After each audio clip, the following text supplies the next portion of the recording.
Hi everyone, this is Lovelin Johnson, and today we are going to be looking at the 16 undeniable laws of communication. And the law we're going to be talking about is the law of adding value. We've been going through this book for several weeks now, and we are almost at the end of it. And this law in particular stood out to me in a very meaningful way. I'll tell you why. Often, when we think about communication, we think about body language, their vocal variety, their gestures. How did they come across? Were they warm? Were they cold? And so many of those external factors do play a role with communication, but this one is often an internal factor. It's about adding value to a person. In that way, you set yourselves apart. When I ask you to think about someone who has made a huge impact for you, someone who has made you look bigger than who you are, I'm sure we all can think of someone's name right away. But I have a question for you.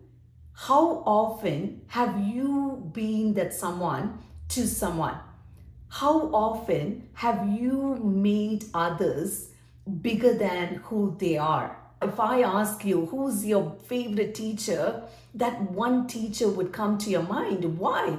Because they saw you, they spent extra time with you, they gave you words of affirmation, and they believed in you and added value to you. How many times have you done that to someone? And today, that's what we're going to be looking at, adding value to someone so they feel special, so they are valued, they are seen, and because of that, you are going to have a great impact on their lives, and in turn, you will be rewarded yourself. So, what is the law of adding value? People may forget what you say, but they will never forget how you make them feel. So it's about making them feel valued. And how can you do that? There are two aspects. If you want to add value to someone, you should be a person of value. That's foundational. If I don't have integrity, if I don't have humility, if I don't have the right values, I probably could never pass it on to someone. So, in order for you to be a person of adding value to someone, you should be a person of value yourselves. Once you have it, now you can add value to someone. That's when you start acting and helping others win.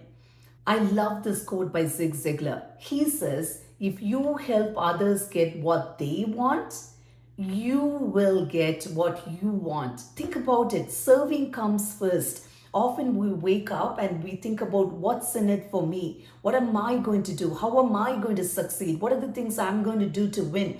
Although there's nothing wrong in it, I also want you to think about how am I going to serve someone? What text am I going to send someone to make someone's day? I know that so and so is looking for a job. I came across this job posting and it looks like that would be a good fit for them. Should I be forwarding it to them? These are the things that you could do to add value to someone.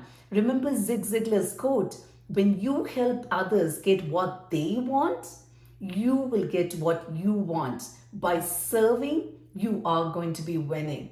And that's the law of adding value. Today, we are going to be looking at three core principles from the law of adding value. The first principle is how you view things is how you do things.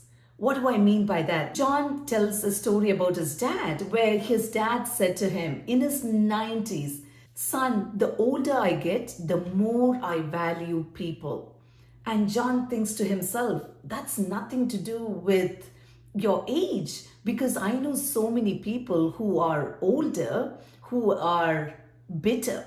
And John's dad is looking at people with value and he thinks they are better as he gets older. So you can see the difference.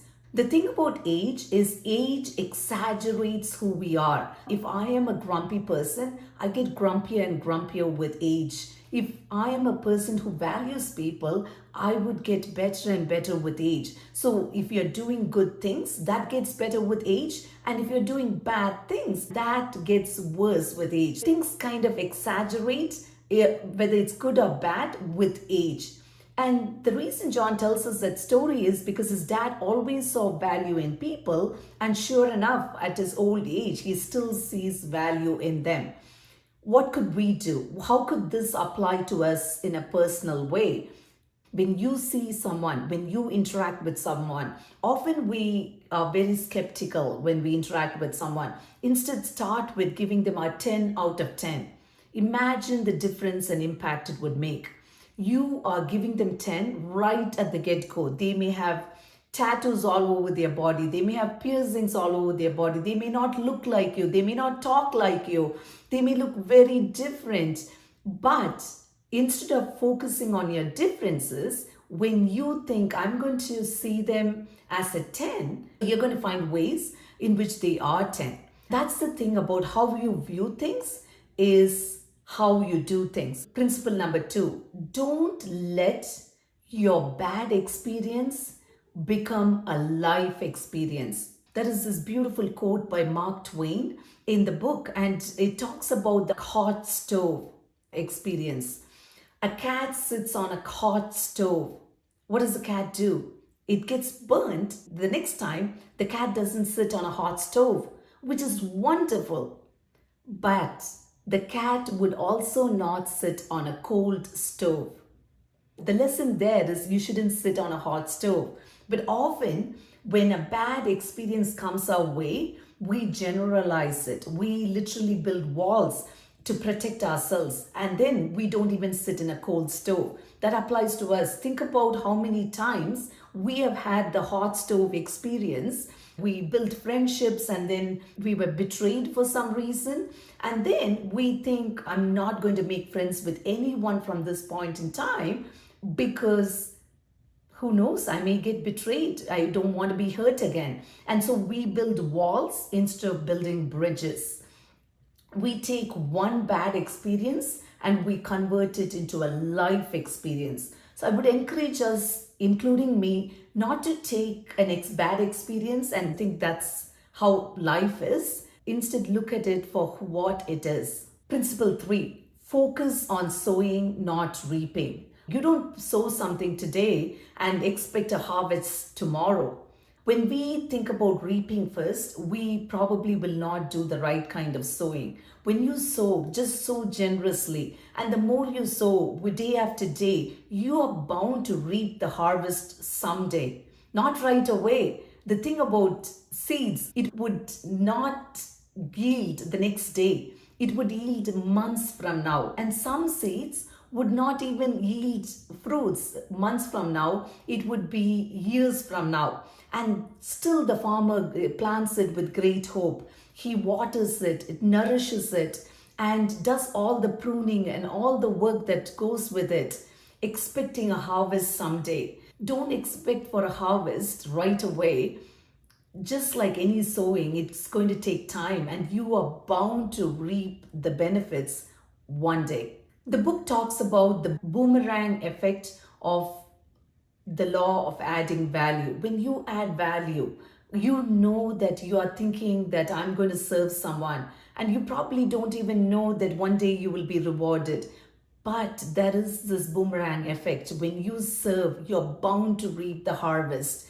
It may not be in your terms, but you're bound to reap the harvest. When people are in the serving mentality of adding value to someone, these people are the happiest. They find a job much easier than other people. People like to hang out with them, and they are joyful to be around, and all that gives them an added advantage compared to someone who's thinking about who's going to serve me. I'm reminded of John F. K's words, ask not what the country could do for you, ask what you could do for the country. And when you think about the law of adding value, don't think about what others are going to do for me. Think about what you could do for others. Because when you walk into the room thinking of serving them, you are going to be served eventually, and you will be blessed. Think about Zig Ziglar's quote, if you help others get what they want, you will get what you want. In a world which is obsessed with me, my things, what can I get? I want you to lift your eyes from where you are to look around and think about how can I serve someone. It could be sending a text, it could be paying attention to your friend's wishes and doing something so that she feels heard, seen, and loved. Be intentional with your time. Think about how can I serve someone. Don't worry about how can I be served. When you focus more on others, you become a happier person. People like to hang out with you, and people will remember you for who you are. Remember what the law says: people may forget what you say, but they will never forget how you make them feel. I hope you found this lesson helpful. Next week, we will be looking at the law of results. I hope to see you there.